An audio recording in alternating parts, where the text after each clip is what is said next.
धर्म क्या है?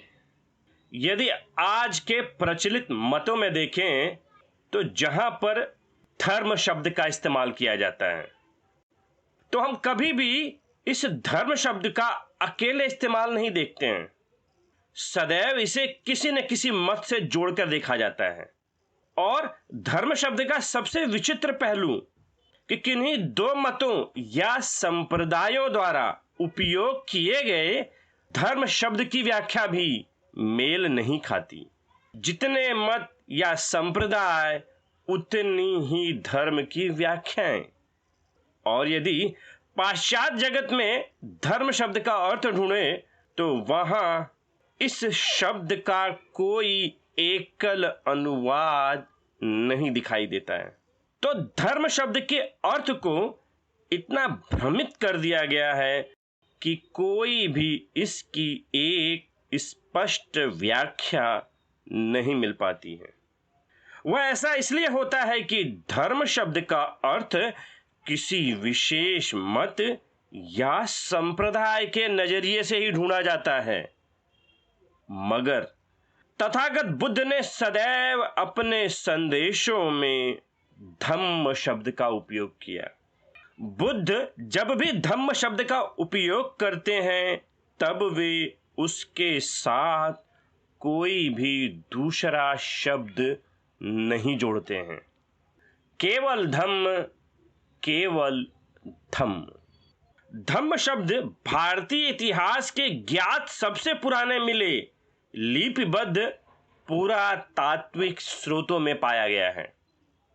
और ये स्रोत हैं महान बौद्ध सम्राट अशोक के शिलालेख।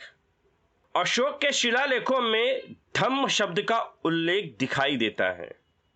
सम्राट अशोक के शिलालेखों में धम्म एक महान आदर्श का सूचक है जिसे सर्वश्रेष्ठ बताया गया है।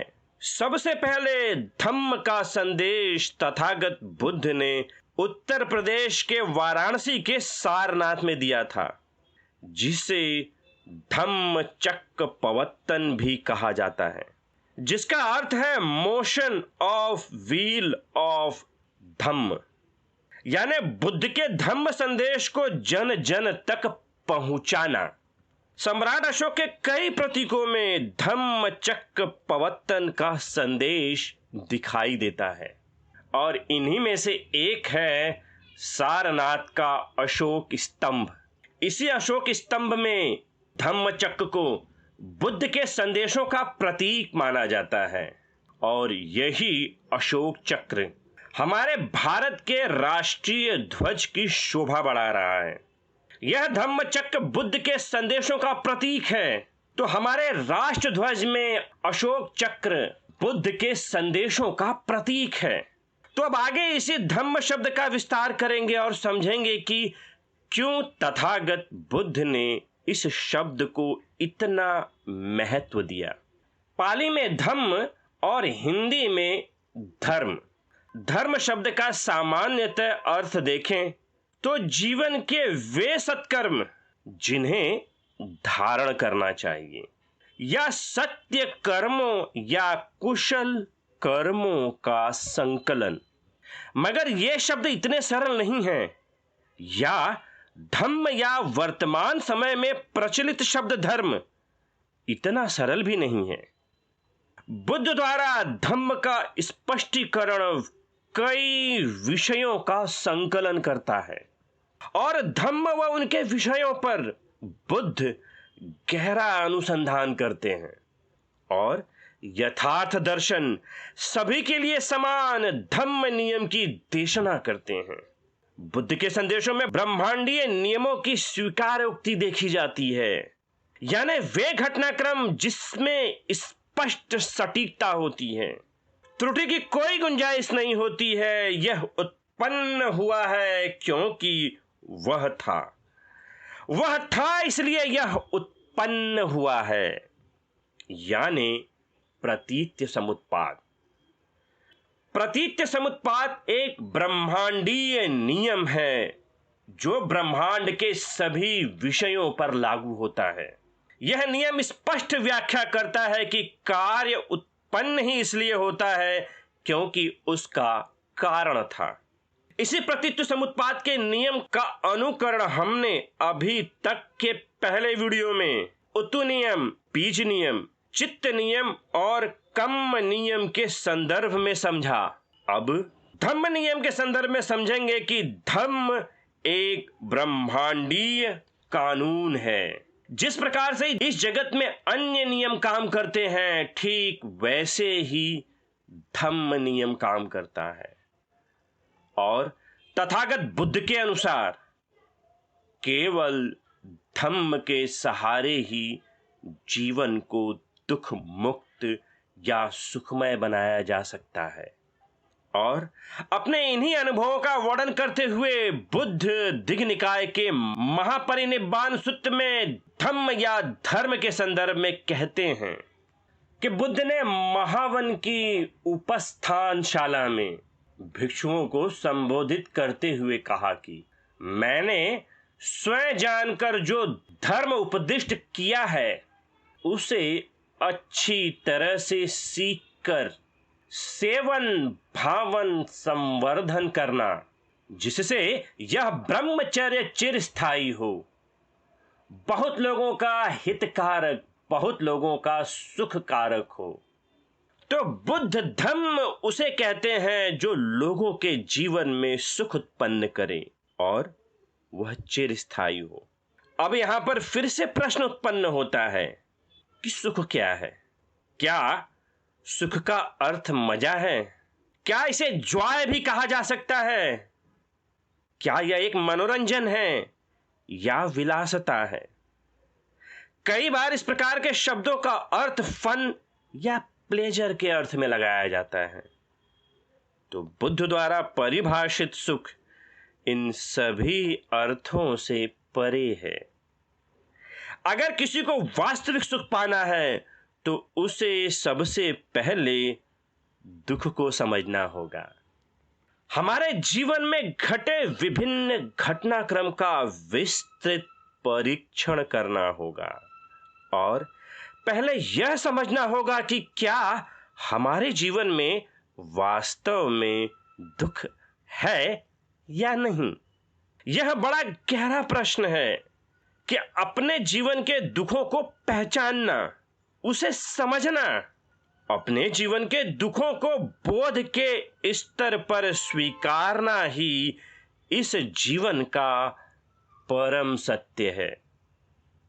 और इसी जीवन के संदर्भ का स्पष्टीकरण देते हुए मध्यम निकाय के भय भैरव सूत्र में बुद्ध 4 आर्य सत्य को स्वीकारने के लिए कहते हैं और इन 4 आर्य सत्यों को केवल ज्ञान के स्तर पर समझने से कोई लाभ नहीं होगा जब तक कि इन्हें बोध के स्तर पर अनुभव न किया जाए। बोध के स्तर पर किसी भी विषय का अनुभव होने के कारण वह किसी दूसरे का ज्ञान नहीं रह जाता, बल्कि वह स्वतः का अनुभव हो जाता है। ऐसे बोध से प्राप्त सत्य के अनुभव में सारे संदेह समाप्त हो जाते हैं, शंकाएं समाप्त हो जाती हैं और इन्हीं 4 आर्य सत्यों में प्रथम आर्य सत्य की बुद्ध घोषणा करते हैं कि यह दुख है। बुद्ध के ये शब्द संपूर्ण जगत का सबसे बड़ा सत्य है कि यह जीवन ही दुख है। यहां पर एक ध्यान देने की बात है कि इस सत्य को स्वीकारने का अर्थ यह नहीं है कि बुद्ध निराशावादी हैं, बल्कि बुद्ध केवल परम सत्य को स्वीकार करने के लिए कहते हैं। बुद्ध ने संपूर्ण जीवन के अनुसंधान में और अपने लोगों के जीवन में दुख के प्रभुत्व का अनुभव किया।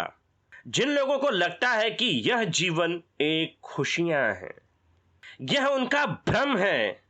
जीवन में केवल खुशियों की झलक होती है जो अपने अनित्यता के स्वभाव के कारण स्वतः ही समाप्त हो जाती हैं और जीवन में रह जाती है लगातार उत्पन्न होकर दुखों की अनित्य श्रृंखला। यहां जो भी श्रोतागण जो इस वीडियो को देख रहे हैं उनके लिए बुद्ध का प्रश्न है कि बुद्ध पहले आर्य सत्य की घोषणा करते हैं कि यह जीवन दुख है, और यह प्रश्न सभी लोगों के लिए चुनौती है कि क्या आपके जीवन में कोई दुख नहीं है। बुद्ध ने अपने संपूर्ण जीवन में किसी भी व्यक्ति को बिना दुखों के नहीं देखा। यदि बुद्ध के इस प्रथम आर्य सत्य यानी जीवन में दुख है, यदि यह सत्य हो, तो कृपया अपने विचार आप इस वीडियो के कमेंट बॉक्स में रखें। और यदि आप अपने अनुभव से कहते हैं कि जीवन में कोई दुख नहीं है, या बुद्ध के प्रथम आर्य सत्य का विरोध करते हैं, तो कृपया अपने विचारों को अपने जीवन क्रम के घटनाक्रमों का उल्लेख करते हुए कमेंट बॉक्स में अपने विचार रखें। आपसे अनुरोध होगा कि आप भाषा शालीन रखें ताकि आपके विचारों को सही तरीके से समझा जा सके, क्योंकि बुद्ध के धम्म नियम के 4 आर्य सत्यों में पहला आर्य सत्य है कि सब कुछ दुखमय है। मैंने भी आज तक अपने जीवन में किसी भी ऐसे व्यक्ति को नहीं ढूंढ सका कि उसके जीवन में किसी भी प्रकार का दुख ना हो। बुद्ध के अनुसार यह एक अटल सत्य है कि जैसे हम अपने जीवन के दुखों को पहचानते हैं, बोध करते हैं, वैसे ही हम इस सत्य को स्वीकार करते हैं। और जैसे ही इस पहले सत्य को स्वीकार किया जाता है, बुद्ध कहते हैं यह दुख का समुदय है। यानी बुद्ध कहते हैं कि ये जो दुख उत्पन्न हुए हैं, ये ऐसे ही नहीं उत्पन्न हुए हैं, इन दुखों के कारण हैं, ये प्रतीत समुत्पन्न हैं, और इन दुखों के पीछे कोई ना कोई कारण है। और हम जब अपने दुखों के कारणों को ढूंढ लेते हैं, तीसरे आर्य सत्य के रूप में बुद्ध कहते हैं यह दुख का निरोध है। यानी इन दुखों को जीवन से समाप्त किया जा सकता है। यहां पर बुद्ध द्वारा किया गया इस प्रकार का अनुसंधान किसी भी प्रकार की शंका या रहस्यों को उत्पन्न नहीं करता है, बल्कि सभी विषयों का पूरी तरह से प्रत्यक्ष अनुभव कराता है। और फिर चौथे आर्य सत्य के रूप में बुद्ध कहते हैं यह दुख के निरोध का मार्ग है। यानी इन दुखों से मुक्ति पाना है तो हमें दुख मुक्ति के मार्ग पर चलना होगा। यहां पर बुद्ध द्वारा बताए गए मार्ग में किसी भी प्रकार की शंका नहीं है, और ना ही बुद्ध किसी भी प्रकार के भ्रम को जीवन में स्थान देने के लिए कहते हैं। कई बार ऐसा भ्रम होता है कि हमारे जीवन में दुख हमारे भाग्य के कारण होते हैं, या कोई ईश्वर है उसने उत्पन्न किया है, तो उस ईश्वर की पूजा पाठ करो, जीवन से दुख समाप्त हो जाएगा। तो हम ऐसा भी नहीं देखते हैं। कई लोग दिन रात ईश्वर परमेश्वर के आराधना, पूजा पाठ या इबादत में लगे रहते हैं। तो क्या उनके जीवन से दुख दूर हो जाते हैं? तो हम ऐसा भी होता हुआ नहीं देखते हैं। और बुद्ध यहीं पर स्पष्टीकरण देते हैं कि जीवन के दुखों को किसी की दया या मेहरबानी से दूर नहीं किया जा सकता है। इसे केवल इसके कारणों को पहचान और धर्म के सहारे दूर किया जा सकता है, और जीवन के दुखों को इस जीवन से दूर कर देना ही सुख की अवस्था है, और इसके लिए धर्म का पालन करना चाहिए। और इन्हीं धर्मों का उल्लेख करते हुए बुद्ध इसी महापरिनिब्बाण सूत्र में कहते हैं कि ये धर्म है 4 स्मृति प्रस्थान, 4 सम्यक प्रधान, 4 रिद्धिपाद, 5 इंद्रिय, 5 बल, 7 बोध्यंग और आर्य अष्टांगिक मार्ग। तो बुद्ध इन कुशल धर्मों का जीवन में पालन करने के लिए कहते हैं कि इन धर्मों का पालन कर जीवन को दुख मुक्त किया जा सकता है। और फिर आगे इसी दिग्ग निकाय के महापरिनिब्बाण सूत्र में बुद्ध कहते हैं कि बुद्ध ने उन्हें यह भी कहा कि सारे संस्कार व्यय धर्मा हैं। प्रमाद रहित हो इस सच्चाई का संपादन करो। सारे संस्कार व्यय धर्मा हैं, क्योंकि जीवन के कुछ दुख तो सदैव रहेंगे, क्योंकि जीवन तो उत्पन्न हुआ है तो यह नष्ट तो होगा ही। यानी जीवन में मृत्यु व उससे जुड़े दुख तो रहेंगे ही, तो इस पर शोक कैसा? सब कुछ अनित्य है। इनका धर्म है कि इनका व्यय होगा।